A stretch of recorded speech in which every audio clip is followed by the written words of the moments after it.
అందరికీ హాయ్ అండి, నేను Shashi. Welcome to moonshine tarot Telugu once again. So ఇవాళ రీడింగ్ వచ్చేసి yes or no series reading అనమాట.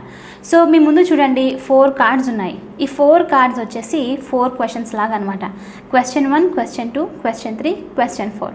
ఓకే, సో మీ మనసులో ఉన్న క్వశ్చన్స్కి 4 క్వశ్చన్స్కి యూనివర్స్ ఎలాంటి ఆన్సర్ ఇస్తుంది అని చెప్పేసి ఈ రీడింగ్ అనమాట. సో మీరు ఎలా ఈ రీడింగ్ చూడాలి అని అంటే, ఫస్ట్ మీరు ఒక క్వశ్చన్ అనుకోండి. ఫస్ట్ క్వశ్చన్ మనసులో అనుకొని అలా 2-3 టైమ్స్ బ్రీత్ చేసిన తర్వాత ఆన్సర్ మీరు చూడడం అనమాట. లైక్ ఫస్ట్ క్వశ్చన్కి ఆన్సర్ ఏంటి, ఇది ఎస్ ఆర్ నో అని చెప్పేసి చూడడము. అలా సెకండ్ క్వశ్చన్కి, థర్డ్కి అండ్ ఫోర్త్ క్వశ్చన్కి. ఓకే, సో మీ 4 క్వశ్చన్స్కి యూనివర్స్ నుంచి ఆన్సర్ ఏంటి అని చెప్పేసి ఈ రీడింగ్ అనమాట. ఓకే, సో అది మీకు అర్థమైంది అనుకుంటున్నాను. Let's get started.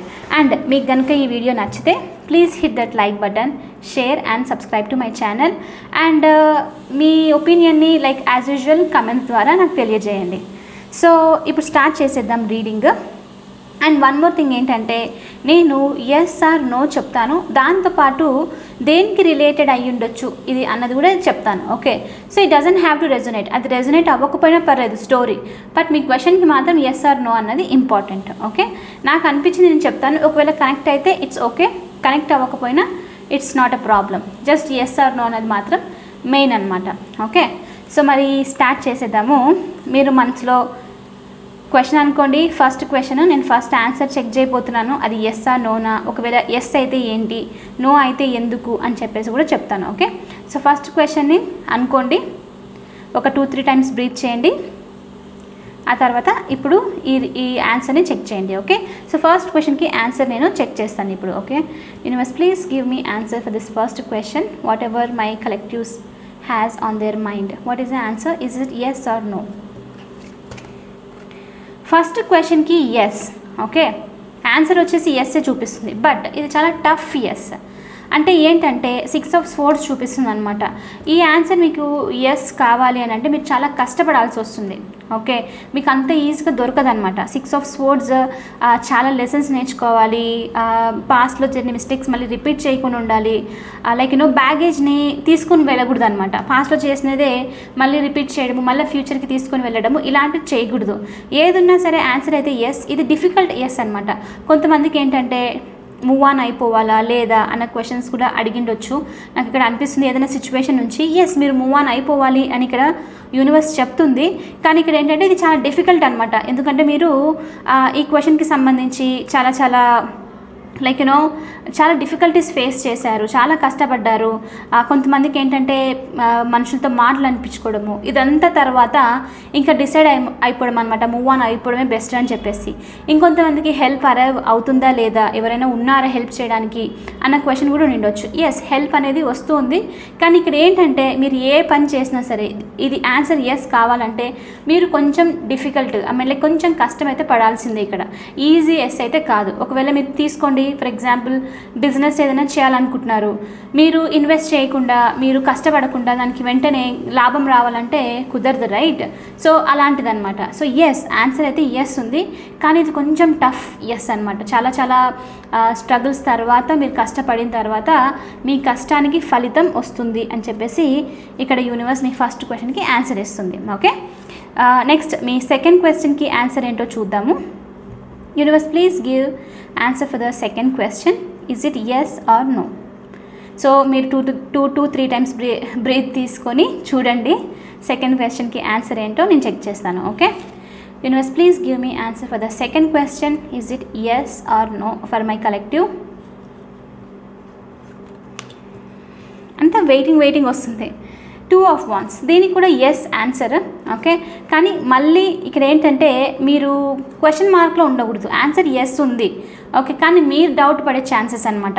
ఎలా అంటే ఈ వర్క్ చేసిందని కరెక్టా లేకపోతే కరెక్ట్ కాదా, మళ్ళీ ఏదైనా జరుగుతుందేమో అని చెప్పేసి సెకండ్ థాట్ లాగా అనమాట. అంటే బ్యాలెన్స్డ్ అనేది లేదనమాట. మీరు చేయాలనుకుంటున్నది, మీరు అనుకుంటున్న దానికి ఆన్సర్ ఎస్ఏ, కానీ మళ్ళీ ఇక్కడ ఫస్ట్ క్వశ్చన్కి కొంచెం రిలేట్ అవుతుంది. మరి ఈ సేమ్ ఇక చూడండి, ఏదో పాస్ట్ ఇది చూపిస్తుంది ఎనర్జీ ఇక్కడ చాలా వరకు.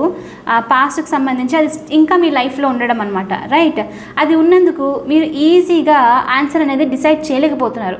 ఒకవేళ ఇక్కడ చూడండి, మీరు ఎస్ ఆర్ నో వచ్చినా కూడా ఆన్సర్ కొంతమంది ఎలా అంటే నేను ఇది ఎక్స్పెక్ట్ చేయలేదే, మరి ఎస్ వచ్చి మీరు ఎస్ వచ్చింది అనుకోండి, అయినా కూడా అవునా ఇప్పుడు నేను నిజంగానే తీసుకోవాలా అన్న డౌట్ రావడం లాంటిది అనమాట.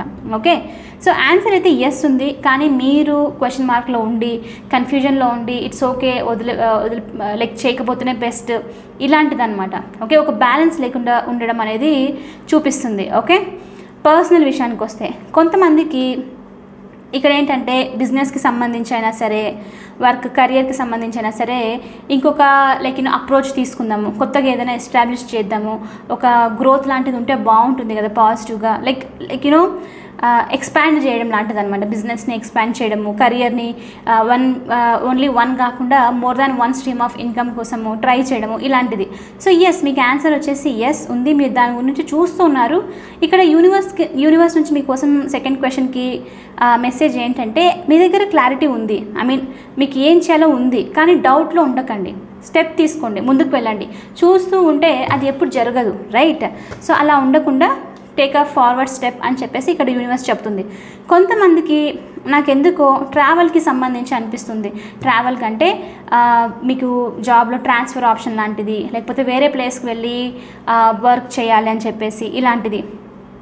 కొంతమందికి ఏంటంటే ఉన్న ప్లేస్లోనే గ్రోత్ లేదు, లేకపోతే పాస్ట్కి స్టక్ అయి ఉండడము, పదే పదే ఏదైనా పర్సన్ గుర్తుకు రావడం, ఏదైనా సిచ్యువేషన్ గుర్తుకు రావడము, అలా ఉండడం వల్ల గ్రోత్ అనేది కూడా చూడలేకపోతున్నారు అనమాట. సో సెకండ్ క్వశ్చన్కి ఆన్సర్ వచ్చేసి ఎస్, కానీ మీరు మళ్ళీ ఇక్కడ బ్యాలెన్స్ స్టేట్లో సొల్యూషన్ లైక్ ఆన్సర్ని తీసుకొని ముందుకు వెళ్ళాలి. మీరు సేమ్ సిచ్యువేషన్కి స్టిక్ అయితే మళ్ళీ సేమ్ అదే రిపీట్ అవుతుంది. And action is very important. మీరు ఇక్కడ యాక్షన్ తీసుకోకపోతే కూర్చొని ఆలోచిస్తూ ఉంటే అది జరగదు. అది జరగాలి అని అంటే మీరు అక్కడ నుంచి లేయాలి అని అర్థం.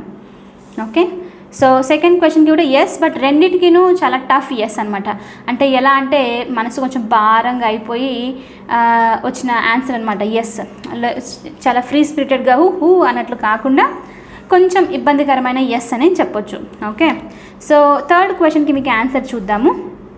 Universe please give answer for the third question. Is it yes or no? మీ క్వశ్చన్ అనుకొని చూడండి. Okay, is it yes or no for the third question? Ace of pentacles, yes. Okay, ఇది స్ట్రాంగ్ ఎస్, చాలా చాలా strong growth ఉండే answer అనమాట మీకు ఏస్ of pentacles. కొంతమంది ఏమని అడిగిండొచ్చు అంటే నాకెందుకో దీనికి ఫస్ట్ దానికి రిలేట్ అనిపిస్తుంది, but I will tell you that first ఇక్కడ ఏస్ ఆఫ్ పెంటికల్స్తో నాకు ఏదైనా న్యూ ఆపర్చునిటీస్ వస్తుందా లైఫ్లో, లేకపోతే ఇలానే సేమ్ కంటిన్యూ అవుతుందా, రిపీట్ అవుతుందా అన్న క్వశ్చన్ ఉండొచ్చు. ఆన్సర్ వచ్చేసి ఎస్, మీకు కొత్త ఆపర్చునిటీస్ వస్తుంది, మంచి గ్రోత్ ఉంటుంది, ఒక స్ట్రాంగ్ స్టెబిలిటీ, ఒక స్ట్రాంగ్ ఫౌండేషన్ అనేది స్టార్ట్ అవ్వబోతుంది అని చెప్పేసి యూనివర్స్ చెప్తుంది. ఒకవేళ మీరు రిలేషన్షిప్కి సంబంధించి ఇలాంటి దానికి సంబంధించి అడిగారు అనుకోండి, ఈ కనెక్షన్ గ్రోత్ ఉంటుందా, లేకపోతే ఎప్పుడు ఇబ్బంది పడినట్లే ఇబ్బంది పడాల్సి వస్తుందనంటే ఈ కనెక్షన్ ఏమవుతుందంటే మళ్ళీ స్టార్టింగ్ నుంచి గ్రోత్ అనమాట. లైక్ ఒక ఫౌండేషన్తో ఒకరినొకరిని అర్థం చేసుకొని లైక్ ఇంప్రూవ్ చేసుకున్న లాంటిది ఆన్సర్ అనమాట. ఒకవేళ మీరు వర్క్కి సంబంధించి మనీకి సంబంధించి అని అడుగుతుంటే మాత్రం ఇక్కడ ఆన్సర్ వచ్చేసి ఎస్, ఒక కొత్త ఆపర్చునిటీ ఉంది, సేవింగ్స్ చేయాలనుకుంటే కూడా అది కూడా స్టార్ట్ అవుతుంది. ఓవరాల్ ఏంటంటే ఒక చిన్న సీడే ఒక మంచిగా లైక్ ఫ్యూచర్లో మీకు గ్రోత్ని ఇస్తుంది అని చెప్పేసి ఇక్కడ ఆన్సర్ అనమాట. ఓకే, థర్డ్ క్వశ్చన్కి ఎస్. సో ఫస్ట్ క్వశ్చన్కి ఇది రిలేట్ అయ్యింది అని ఎందుకన్నానంటే మీరు పాస్ట్లో చాలా స్ట్రగుల్స్ చూశారు ఫస్ట్ క్వశ్చన్ కాబట్టి మీరు ఇక్కడ చాలా లైక్ సిక్స్ ఆఫ్ స్వోర్డ్స్ వచ్చేసి బలవంతంగా మూవ్ అవ్వడానికి ట్రై చేస్తున్నారు. ఇక తప్పదు, ఈ పాస్ట్ నుంచి వెళ్ళిపోవాలి, ఇన్సల్ట్ చేసే పీపుల్ నుంచి, లేకపోతే మిమ్మల్ని కంట్రోల్ చేయడానికి అని చెప్పేసి చూడడము, రైట్? ఇలాంటి వాళ్ళు ఉంటారు. వాళ్ళ నుంచి మూవ్ అవ్వడానికి మీరు చూస్తున్నారు ఇక్కడ. సో అది కష్టము. సో మీరు మూవ్ అవుతున్నప్పుడు లేకపోతే ఇంతకుముందు ఏమైంటుందంటే మీరు వాళ్ళ మీద డిపెండ్ అవ్వడము, లైక్ షెల్టర్ కోసమో లేకపోతే వాళ్ళు తోడుకుంటారని చెప్పేసో ఇలా అనమాట, రైట్? సో దాని నుంచి మూవ్ అవుతూ ఉన్నారు మీరు. ఇప్పుడు ఏంటి, తప్పదు ఇంకా చెయ్యాలి అని చెప్పేసి అలా అవుతున్నప్పుడు మీకు కొత్త ఆపర్చునిటీస్ వస్తాయా, లేకపోతే నేను ఈ స్టెప్ తీసుకొని రాంగ్గా ఏంటి అన్న క్వశ్చన్ ఉండొచ్చు. యూనివర్స్ ఏంటంటే ఆ పాస్ట్ ఎక్స్పీరియన్స్ అంతా ఇంకా పాస్ట్లోనే అయిపోయింది, మీరు డౌట్ ఏం పెట్టుకోకండి, ముందుకు వెళ్ళిపోండి, స్ట్రాంగ్ బిగినింగ్ అనేది ఉంటుంది అని చెప్పేసి యూనివర్స్ నుంచి మీకు ఆన్సర్ అనమాట. ఓకే, సో మీరు డౌట్లో ఉండకండి. సెకండ్ క్వశ్చన్ చూస్తుంటే వెళ్ళాలా వద్దా అన్న క్వశ్చన్ మార్క్లో ఉండడము, మీకు తెలుసు వెళ్ళాలని చెప్పేసి, కానీ మీరు బ్యాలెన్స్డ్ ఉండకుండా వెళ్ళట్లేదు అనమాట. సో కనెక్ట్ అయ్యి ఉంది ఒకదానికొకటి. న్యూ ఆపర్చునిటీస్ వస్తుంది, చాలా స్ట్రాంగ్ గ్రోత్ కూడా ఉండబోతుంది మీకు. ఏది కోరుకున్నా సరే వస్తుందన్నమాట. ఏంటంటే ఇది చూడడానికి చిన్నగా అనిపిస్తుంది, కానీ అంత చిన్న ఆఫర్ అయితే కాదు, చాలా స్ట్రాంగ్ పొటెన్షియల్ ఉన్న ఆఫర్ ఇది. ఎలా అంటే మన రూట్స్ అనేది స్ట్రాంగ్ చేస్తుంది అనమాట. ఎప్పుడైతే ఫౌండేషన్ స్ట్రాంగ్ ఉంటుందో బిల్డింగ్ కూడా అంతే స్ట్రాంగ్ ఉంటుంది, రైట్? అలాంటిది ఈ ఆన్సర్ అనమాట. సో మీరు ఫేస్ చేసిన డిఫికల్టీస్ నుంచి వచ్చేసేయాలి ఇంకా బయటికి. అక్కడ ఎంతసేపు ఉండి వెయిట్ చేస్తూ ఉన్నారనుకోండి, ఆ గ్రోత్ అయితే ఉండదు. ఓకే, సో మీ థర్డ్ క్వశ్చన్కి కూడా ఆన్సర్ వచ్చేసి ఎస్. సో మీ ఫోర్త్ క్వశ్చన్కి ఆన్సర్ చూద్దాము. Is it yes or no? మనసులో క్వశ్చన్ అనుకొని చూడండి. Okay, universe please tell me is it yes or no for the fourth question for my collective. Is it yes or no? So చూద్దాము. No. Fourth క్వశ్చన్కి వచ్చేసి చాలా strong no. Deceptive మైండ్లో ఉండకండి. Deceptive అని అంటే తక్కువగా ఆలోచించి, తప్పుగా ఆలోచించి ఏదైనా చేయాలి అని చెప్పేసి ఇలా ఆలోచనలో అస్సలు ఉండకండి. ఓకే, మనము మోసం చేసైనా సరే ఎవరికైనా నష్టం తెప్పించి ఎదగాలనుకోవడము రాంగ్, రైట్? అలాంటి ఏదైనా ఆలోచన ఉంది, ఈ జస్ట్ ఊరికే నేను మనీ పరంగానే లేకపోతే ఏదో స్టెబిలిటీ పరంగానే అనట్లేదు. కొన్నిసార్లు మనం ఏం చేస్తామంటే రిలేషన్షిప్స్కి అయినా సరే లైక్ ఎవరైనా ఇష్టం ఉందనుకోండి, ఎందుకు వీళ్ళు నన్ను ఇలా దూరం పెడుతున్నారు, ఏదైనా సరే తాడు పెడితే చేసుకొని వాళ్ళకి ఇబ్బంది అయినా పర్లేదు అని చెప్పేసి కొంతమంది అలా చేస్తారు. స్టెప్ తీసుకోవడం లాంటిది అనమాట, తప్పు దారిలో వెళ్ళడం లాంటిది ఇది చూపిస్తుంది ఇక్కడ. Fourth question 7 of Swords. అలాంటి ఎనర్జీలో ఉండొద్దండి. అబద్ధాలు చెప్పడము, డిసానెస్ట్గా ఉండడం, ఒకరికి వాళ్ళు నాకు ఇది చేశారు అన్యాయము కాబట్టి వాళ్ళకు నేను ఇది చేసి చూపిస్తాను. కొంతమంది ఏంటంటే లైక్ బ్లాక్మెయిల్ చేయడం లాంటిది, ఇలాంటి పనులు చేస్తుంటారు పీపుల్, రైట్? అలాంటి ఆలోచనలు ఏది వచ్చినా సరే నో. ఓకే, ఈ పర్సన్ నేను ఈ పని చెప్పేసి వీళ్ళకు లైక్ ఏమంటారు ఇన్సల్ట్ చేయడం లాంటిది ఏదైనా చేస్తే బాగుంటుంది, ఎందుకంటే ఈ పర్సన్ నాకు ఇంత అన్యాయం చేశారు కదా, అలాంటిది అనమాట. సో అలాంటిది ఏం చేయకుండా మీరు మాత్రం మీరు లాయల్గా ఉండండి. అబద్ధాలు చెప్పకుండా మీ పనిని మీరు ఆనెస్ట్గా చేసుకుంటూ వెళ్ళిపోండి. ఏదైనా వాళ్ళు అవతల పర్సన్ మీకు ఏమైనా తప్పు చేశారు, రైట్, మిమ్మల్ని బాగా హర్ట్ చేశారు అని మీకు తెలుసు, రైట్? అలాంటిది ఉంటే మీరు స్టెప్ తీసుకోవాల్సిన అవసరం లేదు. కర్మ అనేది ఉంది, ఇట్ విల్ వర్క్. కర్మ అనేది ఎలా అంటే ఇన్స్టంట్ కాకుండా కొంచెం టైం అయిన తర్వాత కూడా ఒక టైంలో అనేది తెలుస్తుంది, రైట్? వస్తుంది, అది కంపల్సరీ వస్తుంది. మంచి అయినా సరే చెడైనా సరే వదిలేసేయండి, యూనివర్స్కి వదిలేసేయండి. యూనివర్స్కి చెప్పేసేయండి, ఇది ఈ పర్సన్ ఈ సిచ్యువేషన్ నన్ను చాలా హర్ట్ చేసింది, నాకు బాధ అనిపించింది, నువ్వే ఏమైనా చేసే యూనివర్స్ అని చెప్పేసి చెప్పండి. అప్పుడు ఆటోమేటిక్గా మీకు యూనివర్స్ స్టెప్ ఇన్ తీసుకొని మీకు న్యాయం లాంటివి చేస్తుంది అనమాట. సో మీరు అన్నెసరీగా లైక్ వెళ్ళి తప్పు పని చేసి అబద్ధాలు డిసానెస్ట్గా ఉండడం వల్ల it is not going to do good for you. Okay, morning pomegranate తిన్నాను, దానిమ్మ నాలుక ఇంకా ఎక్కువ ట్విస్ట్ అవుతుంది ఈరోజు మాట్లాడడానికి. Okay, so 7 of Swords, fourth answer వచ్చేసి నో. మీకు నిజంగానే ఎవరన్నా చాలా అన్యాయం చేశారు, మీరు పోలీస్ కేసు లీగల్గా ఇలాంటిది ఏదంటే న్యాయంగా, రైట్, అది అలాంటి దాంట్లో వెళ్ళండి. అంతేగాని మీ నేమ్ బ్యాడ్గా చేసుకోవడానికి మాత్రం ట్రై చేయకండి. ఓకే, ఏదైనా సరే ఏంటంటే ఇక్కడ ఒక ధర్మ మార్గంలో వెళ్ళాలి అని చెప్పేసి యూనివర్స్ మీకు మెసేజ్ ఇస్తుంది అనమాట.